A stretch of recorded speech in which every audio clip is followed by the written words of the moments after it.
कुछ छिपेगा नहीं, जो छिपेगा वो एक्सरे रिपोर्ट में नजर आएगा। नमस्कार, आपके साथ मैं हूं मीनाक्षी खंडवाल। शुरुआत आज बशीर बद्र साहब के एक शेर के साथ। जिस दिन से चला हूं मेरी मंजिल पर नजर है, आंखों ने कभी मील का पत्थर नहीं देखा। तो नया पड़ाव, नया स्थान और नया मंच एनडीटीवी है, जहां आपके साथ एक बार फिर टीवी पर खबरों का रिश्ता संजोने आई हूं। कुछ वक्त के लिए टीवी न्यूज की पत्रकारिता से दूर रही और डिजिटल पर रिश्तों और काम की नई बारीकियां सीखी, कुछ लर्न किया, कुछ अनलर्न किया।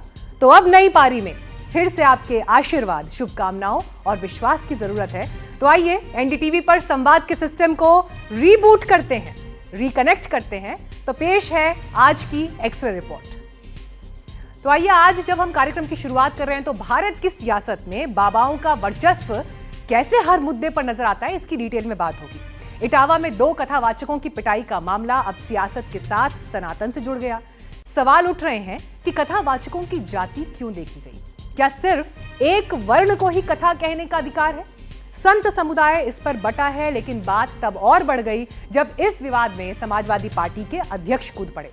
अखिलेश यादव ने यादव समुदाय के कथावाचकों का समर्थन करते करते बागेश्वर धाम के पीठाधीश्वर धीरेन्द्र कृष्ण शास्त्री पर, उनकी आय पर, उनकी कथा की फीस पर सवाल उठा दिए। तो आज एक्सरे रिपोर्ट में इसका पूरा विश्लेषण आपके सामने हम करेंगे।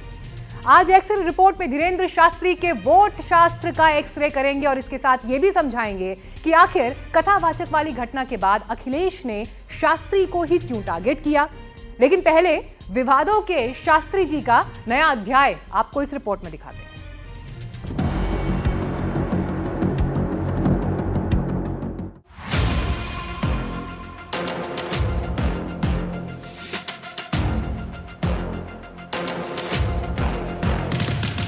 जो कभी कथावाचन के पोस्टर बॉय हुआ करते थे, वो अब सनातन के सुपरस्टार बन चुके हैं, या ये कहें कि सनातन के ग्लोबल एम्बेसडर बनते जा रहे हैं। अब देश ही नहीं, दुनिया में भक्तों के बुलावे पर कथा करते हैं। महंगी महंगी गाड़ियों में घूमना, यॉट की सवारी, बड़े बड़े ब्रांड के जैकेट, ब्रांडेड चश्मे, चार्टर्ड प्लेन में सफर। धीरेन्द्र शास्त्री काफी दूर आ चुके हैं।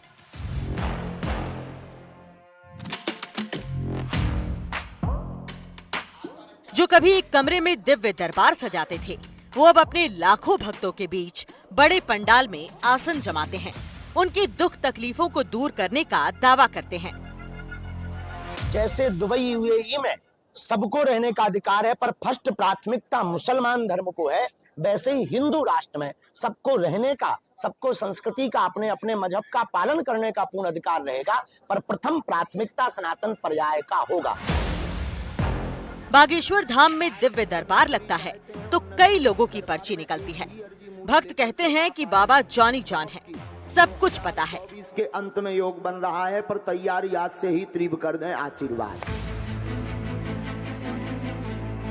लेकिन यही बाबा अपने बयानों को लेकर विवाद का केंद्र भी बन रहे हैं। बाबा के विदेशी दौरे और वीआईपी भक्तों के लिए घर जाकर कथावाचन पर सवाल उठे। इस पर धीरेन्द्र कृष्ण शास्त्री अखिलेश यादव की रडार पर आ गए। इटावा में हुए कथावाचक कांड पर अखिलेश बोल रहे थे, बात करते करते बाबा बागेश्वर पर आ गए। कई कथावाचक हैं जो 50 लाख रुपए लेते हैं। कोई किसी की हैसियत है कि धीरेन्द्र शास्त्री को बुला ले अपने घर कथा के लिए? कोई अंडर टेबल लेगा वो बाबा पैसे?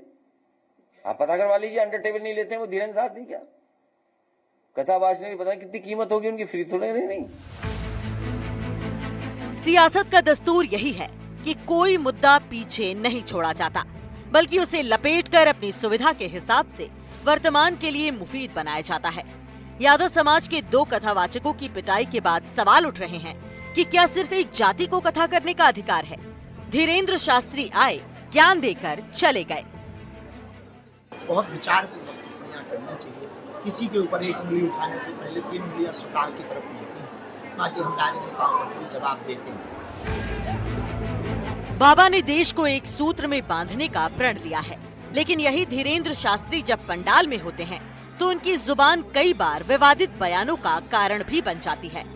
धीरेन्द्र शास्त्री पर कुछ जातियों के लिए कथित तौर पर आपत्तिजनक या अभद्र टिप्पणी करने के आरोप लगे, जिसके बाद एफआईआर की भी मांग की गई थी। धीरेन्द्र शास्त्री ने अली बजरंगबली को लेकर एक टिप्पणी की थी, जिसके बाद उन पर एफआईआर दर्ज करने की मांग हुई थी। तुम मुझे खून दो मैं तुम्हें आजादी दूंगा वाले सुभाष चंद्र बोस के नारे के तर्ज पर तुम मेरा साथ दो हम हिंदू राष्ट्र बनाएंगे जैसे नारे बाबा ने ही दिए। बाबा अक्सर हिंदू राष्ट्र की बात करते हैं और जातिवाद को सनातन धर्म के लिए हानिकारक बताते हैं। ये जो मौला अली वाली चर्चा है, ये दरबार में कोई जिन्न आया था, उसने उस जिन्न ने कहा कि मेरा नाम अली है, तो हमने कह दिया कि अगर तुम्हारा नाम अली है तो हमारे पास बजरंगबली है। इस बात को मौला अली से जोड़ दिया, जो सरासर षड्यंत्र है। जाति बदल करके आपको दूसरी जातियों के नाम का सहारा लेकर भगवान की कथा कहने के लिए भगवान के साथ फ्रॉडगिरी भी नहीं करनी चाहिए। बाबा के कार्यक्रम और उनके भक्तों की भारी भीड़ को देखते हुए उन पर करोड़ों की कमाई और उसका हिसाब किताब पारदर्शी न रखने का भी आरोप लगता रहा है। लेकिन धीरेन्द्र शास्त्री और उनके समर्थक कहते हैं कि सारा पैसा जनहित के काम में खर्च होता है। इतना ही नहीं, कहा यह भी है कि अब और ज्यादा ब्रांडेड कपड़े पहनेंगे, जिसे सवाल उठाने हो उठाता रहे। लोग चश्मा की फोटो, चश्मा के ब्रांड का नाम, बाबा के जलवे देखो, कुछ तो कह रहे नहीं नहीं नहीं नहीं, ऐस देखो ऐस, कुछ तो कह रहे मजे तो इन्हीं के हैं, ठटरी के बरे, नक्कटा, मूसर चंद, 10 रुपया का आदमी नाचने वाला, गंदे चरित्र का आदमी 2 लाख की जैकेट पहन सकता, और महात्मा अगर 60,000 की पहन ले तो तेरे पेट में दर्द होता है। और तुम्हें ज्यादा पेट में दर्द हो तो कल हम 1,20 की पहनेंगे बेटे, और तुम बनाना हमारे वीडियो और डालना फोटो, हम नहीं सुधरेंगे। इन विवादों की वजह से धीरेन्द्र शास्त्री को लगातार आलोचना और कानूनी चुनौतियों का सामना करना पड़ता है। उनके समर्थक इन आरोपों को साजिश बताते हैं, जबकि कई लोग उन पर समाज में वैमनस्य फैलाने और अंधविश्वास को बढ़ावा देने का भी आरोप लगाते रहे हैं। आरोप प्रत्यारोप के बीच सच ये भी है कि धीरेन्द्र शास्त्री के बचाव में बड़े बड़े नेता खड़े दिखाई देते हैं। हमारा जो प्रपोजल है, हम आने वाले 1000 वर्षों तक इस देश के सनातन की रक्षा के लिए कार्य करके जाएंगे। तो धीरेन्द्र शास्त्री सनातन की दुनिया में कोई नया नाम नहीं है। वो कथा करते हैं, उनके अच्छे खासे फॉलोअर्स हैं, उनकी बातें वायरल होती हैं और उन्हें रोल मॉडल मानने वालों की भी कमी नहीं है। वो दिव्य दरबार लगाते हैं, पर्ची निकालकर भूत भविष्य बता देने का दावा भी करते हैं, और उनके राजनीतिक बयान, हिंदू राष्ट्र वाले बयान, पद यात्राएं हेडलाइंस भी बनती हैं। लेकिन सवाल के केंद्र में अभी अखिलेश यादव का बयान है, और सवाल क्या है कि आखिर अखिलेश यादव ने इस वक्त धीरेन्द्र शास्त्री को ही क्यों टारगेट किया। इस बयान की टाइमिंग पर भी सवाल है, और ये सवाल इसलिए भी महत्वपूर्ण हो जाते हैं क्योंकि जब अखिलेश यादव जैसे नेता ये बयान देते हैं तो उस बयान की टाइमिंग भी महत्वपूर्ण होती है, और इस सियासी वार के मायने क्या हैं इस पर भी प्रश्न पूछे जाते हैं। अब देखिए, देश में तो कई बाबा हैं, लेकिन फिर आखिरकार अखिलेश यादव की नजर में कथावाचक वाले मामले पर जब वो बयान दे रहे थे तो धीरेन्द्र कृष्ण शास्त्री का ही नाम क्यों आया? क्या यूपी चुनाव को लेकर अखिलेश ने बाबा के नाम पर जातियों को साधना शुरू कर दिया है? और क्या अखिलेश यादव एक बार फिर से 80-20 की 80-20 की राजनीति को हवा दे रहे हैं? सवाल ये भी है। सवाल जातिगत जनगणना को लेकर भी है कि क्या यहां पर बाबा के नाम पर जातिगत जनगणना का मुद्दा भी राजनीति में साधे जाने का उद्देश्य है? तो इन सवालों के जवाब तो हालांकि भविष्य में मिलेंगे, लेकिन इन सवालों को जानने के लिए अखिलेश यादव और धीरेन्द्र कृष्ण शास्त्री का जो वोट शास्त्र है समझना उसे भी जरूरी है। यह रिपोर्ट चुनावी समर के सबसे अहम पहलू का एक्सरे करेगी। स्वयं श्री सीताराम जिस हिंदू राष्ट्र की परिकल्पना बाबा के दिव्य दरबार में आकार लेती है, वो दरअसल शास्त्री जी का सोचा समझा वोट शास्त्र है। जाति बदल करके धीरेन्द्र शास्त्री करीब करीब हर समागम में अखंड राष्ट्र बनाने का दम भरते हैं। जातियों में बटे देश के सबसे बड़े वर्ग को एक सूत्र में पिरोने की हुंकार उठाते हैं। एक एक बच्चा सनातन के लिए कफन बांध करके निकलेगा। जो भी हमारे धर्म के खिलाफ उंगली उठाएगा उसकी ठठरी बार देंगे। स्वयं भी पत्रकार जरूर छापिए। हिंदू राष्ट्र कब बनेगा, कैसे बनेगा, बाबा इस पर कुछ नहीं बोलते, लेकिन बाबा अपने भक्तों की नब्ज को जानते हैं। वो जानते हैं कि नेताओं की रैली से ज्यादा भीड़ उनके सत्संग में आती है, और ये वो भीड़ है जो मतदान केंद्र तक जाती है। यही बात अखिलेश यादव को भी मालूम है। इसीलिए हिंदू राष्ट्र बनाम जाति वाली सियासत का सूचकांक तेजी से बढ़ने लगा है। यूपी को लीजिए, देश के सबसे बड़े सियासी सूबे में करीब 17 से 19% सवर्ण वोटर हैं। इनमें 10% ब्राह्मण हैं, 40% से ज्यादा पिछड़ी जातियां शामिल हैं। इनमें भी 10 से 11% यादव वोटर हैं। यहाँ दलित वोटर्स की संख्या भी 21% है, जिनमें से 11% के आसपास जाटव हैं। लेकिन बाबा के दरबार में हर वर्ग का वोटर आता है, और धीरेन्द्र शास्त्री उस लाइन पर बयान देते हैं जो सनातन का झंडा उठाने वाली बीजेपी को सबसे ज्यादा सूट करता है। धीरेन्द्र शास्त्री खुले मंच से नरेंद्र मोदी की तारीफ कर चुके हैं। एक अनूठा पल बुंदेलखंड के इतिहास में आया है कि परम पूज्यपाद एक तरफ संत भगवान व्यासपीठ के महापुरुष विराजमान हैं, तो दूसरी तरफ विश्व के सबसे लोकप्रिय नेता भारत के यशस्वी माननीय प्रधानमंत्री जी विराजमान। जोरदार ताली बजा करके हम सब पूरा बागेश्वर परिवार स्वागत करें। पीछे तक हम सब जोरदार ताली बजा करके आपका अरे मगर बीजेपी जानती है कि अगर जाति आधारित सियासत को रोकना है तो सिर्फ सनातन और हिंदू राष्ट्र के बैनर तले चुनाव में नहीं जाया जा सकता। ओबीसी से लेकर दलितों तक को साधना है। इसीलिए सामाजिक समीकरण बैठाने पड़ते हैं। लेकिन शास्त्री के केस में ऐसा नहीं है। वो तो पीओके तक का जिक्र कर देते हैं। जिस दिन गुजरात के लोग इसी प्रकार संगठित हो जाएंगे, भारत क्या, हम तो पाकिस्तान भी हिंदू राष्ट्र बनवाएंगे। शास्त्री की इसी मास अपील का अखिलेश यादव को भी अंदाजा है। इसीलिए वो धीरेन्द्र शास्त्री का नाम लेकर आरोप लगाते हैं, क्योंकि 2022 के नतीजों को पीछे छोड़ना चाहते हैं। एक सर्वे के मुताबिक 2022 के यूपी विधानसभा चुनाव में 89% ब्राह्मण अपनी कोर पार्टी यानी बीजेपी के साथ रहे। 6% ब्राह्मण वोट समाजवादी पार्टी को गए थे। वहीं यादव वोटर्स की बात की जाए तो बीजेपी को 12% यादव समाज के लोगों का वोट मिला, जबकि 83% अखिलेश के साथ गए। वहीं दलितों में 65% जाटव मायावती के साथ गए, जबकि 41% बाकी दलितों ने बीजेपी को वोट दिया। अखिलेश ये समझते हैं कि धीरेन्द्र शास्त्री को टारगेट करना उनकी सियासत को सूट करता है, क्योंकि धीरेन्द्र युवा हैं और यूपी में सबसे ज्यादा युवा आबादी मौजूद है। इसीलिए अखिलेश पीडीए को साथ ले रहे हैं। धीरेन्द्र शास्त्री सनातन के ध्वजवाहक बनकर उभर रहे हैं।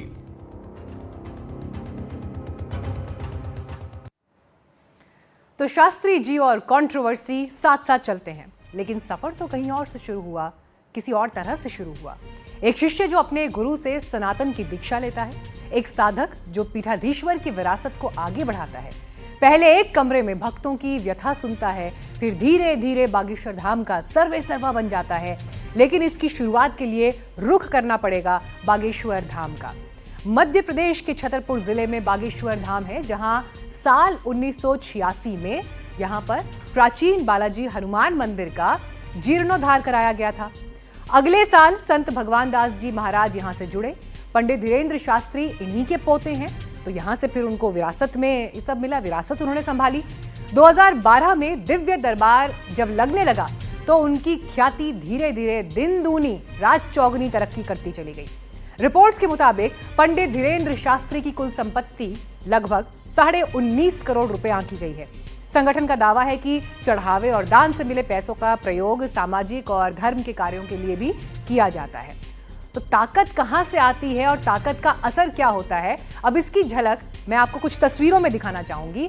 ये तस्वीरें सुर्खियों का हिस्सा तो बनी थी, लेकिन इन तस्वीरों के जरिए आप ये समझेंगे कि धीरेन्द्र कृष्ण शास्त्री का दायरा कैसे राजनीति में बढ़ता चला गया। तो इन पिक्चर्स को जरा आप यहाँ पर देखिए। इस तस्वीर को जब आप देखेंगे तो यहाँ पर आपको पूर्व केंद्रीय मंत्री रविशंकर प्रसाद दिखाई देंगे, पूर्व केंद्रीय मंत्री अश्विनी चौबे दिखाई देंगे, डिप्टी सीएम बिहार के सम्राट चौधरी दिखाई देंगे, केंद्रीय मंत्री गिरिराज सिंह दिखाई देंगे। और हो क्या रहा है, हाथ में आरती की थाल है और बाबा धीरेन्द्र कृष्ण शास्त्री की आरती यहां पर उतारी जा रही है।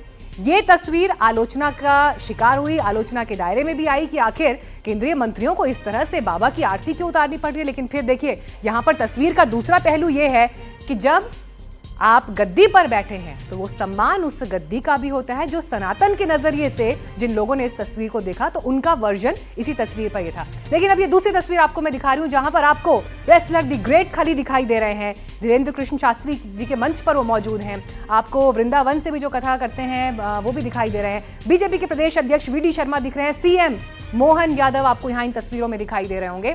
और देखिए किस तरह से वो इस कार्यक्रम में शामिल हुए। अब एक और पिक्चर मैं आपको यहाँ पर दिखाती हूँ, इस पर भी नजर डालिए, जहां पर महाराष्ट्र के मुख्यमंत्री देवेंद्र फडणवीस मंच पर आए और आशीर्वाद लिया।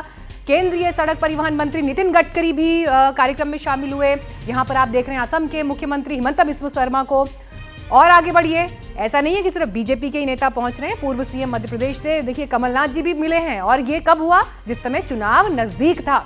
अब यहाँ पर देखिए केंद्रीय कृषि मंत्री और मध्य प्रदेश के पूर्व मुख्यमंत्री शिवराज सिंह चौहान को आप देख रहे हैं आशीर्वाद लेते हुए। तो बाबा का आशीर्वाद लेने के लिए बड़े बड़े मंच पर, कार्यक्रम पर, दरबार में हाजिरी लगा चुके हैं। अब देखिए, एक्सरे रिपोर्ट का जो मैग्नीफाइंग ग्लास है उसकी फाइंडिंग ये निकलती है कि बाबा के मामले में मुद्दे और विचारधारा से भी ज्यादा महत्वपूर्ण उनका प्रभाव हो जाता है। जिसका जितना बड़ा कुनबा, जितना बड़ा फॉलोअर वर्ग, उसकी उतनी ही पूछ। और फिर अर्थशास्त्र तो पीछे दौड़ाता है। ये पहले भी होता आया है, आज भी हो रहा है और आगे भी होगा। तो इसीलिए सियासत की अपनी चाल है, लेकिन आप जिसे अपना गुरु बनाएं, विश्वास जमाएं, वहां परख का पैमाना भी कसौटियों पर परखा हुआ होना चाहिए। तो इसी के साथ बढ़ते हैं आगे, क्योंकि देखिए एक तरफ भारत में धर्म को लेकर राजनीति का पारा गर्म है, तो दूसरी तरफ धर्म को लेकर हिंसा का एक अलग रूप देखने को मिल रहा है। पैगंबर मोहम्मद के कार्टून बनाने को लेकर एक बार फिर से हंगामा हो गया है और इस बार इस्लामिक देश तुर्की में ही माहौल गर्मा गया है।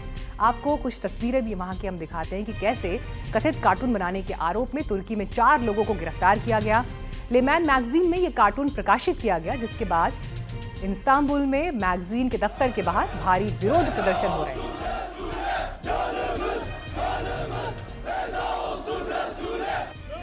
सोमवार को एक बयान में मैगजीन ने आरोपों का खंडन करते हुए कहा कि ये मोहम्मद नाम के एक मुस्लिम व्यक्ति का पोर्ट्रेट था, जो मुस्लिम लोगों की मुश्किलों को दिखाने के लिए बनाया गया था।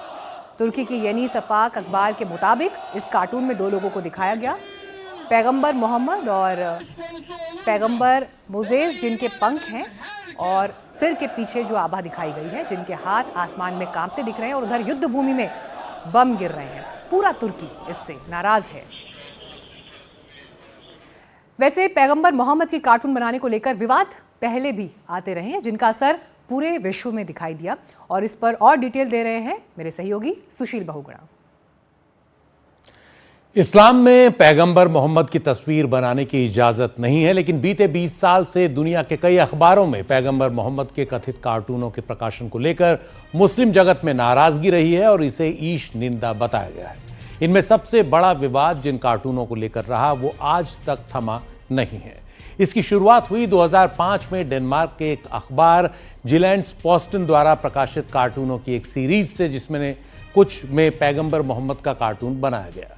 दुनिया भर में मुस्लिमों ने इसका विरोध शुरू किया। पश्चिम एशिया में विरोध प्रदर्शन काफी तेज हुए। जनवरी 2006 में इस कार्टून सीरीज को नॉर्वे के एक अखबार मैगजीनेट ने भी रीप्रिंट कर दिया। इसके कुछ दिन बाद गाजा में यूरोपियन यूनियन के दफ्तर में एक बंदूकधारी पहुंचा और कार्टूनों को लेकर माफी की मांग की। अगले दिन डेनमार्क के अखबार ने कार्टूनों के लिए माफी मांग ली, लेकिन इस पर विरोध जताने के लिए 1 फरवरी को फ्रांस, जर्मनी, इटली और स्पेन के कई अखबारों ने इन कार्टूनों को फिर छाप दिया। हम बात कर रहे हैं 2005 की। इस पर गुस्सा और तेज हो गया। पश्चिम एशिया में डेनमार्क और नॉर्वे के दूतावासों पर तब हमले हो गए।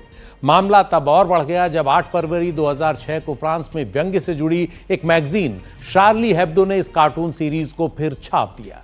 यही नहीं, इस पर फ्रंट पेज भी बना दिया।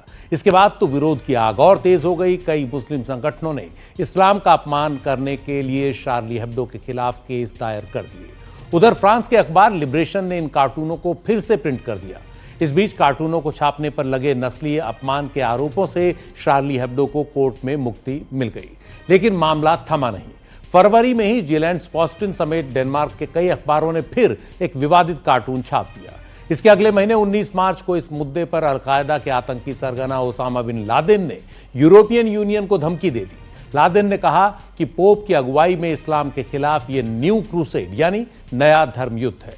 नवंबर 2011 में शार्ली हेब्डो अखबार ने पैगंबर मोहम्मद को पर व्यंग्य करते हुए उन्हें एडिटर इन चीफ के तौर पर दिखाया, जिसके अगले दिन पेरिस में शार्ली हेब्डो के दफ्तरों में आगजनी हुई।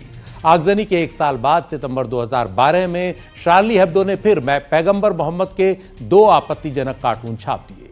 जनवरी 2015 में शार्ली हेब्डो ने काल्पनिक कहानी प्रकाशित की, जिसमें दिखाया गया कि 2022 में फ्रांस इस्लामिक शासन के तहत आ जाएगा। आलोचकों ने कहा कि यह इस्लाम का डर पैदा करने की साजिश है। इसके बाद शार्ली हेब्डो के पेरिस के दफ्तरों पर हथियारबंद बंदूकधारियों ने हमला कर दिया, जिसमें 12 लोगों की मौत हो गई। हमलों में शार्ली हेब्डो के एक एडिटर, 4 कार्टूनिस्ट, 2 कॉलमनिस्ट और एक कॉपी एडिटर समेत 12 लोग मारे गए। हमले के दोनों आरोपियों को मुठभेड़ में मार गिराया गया।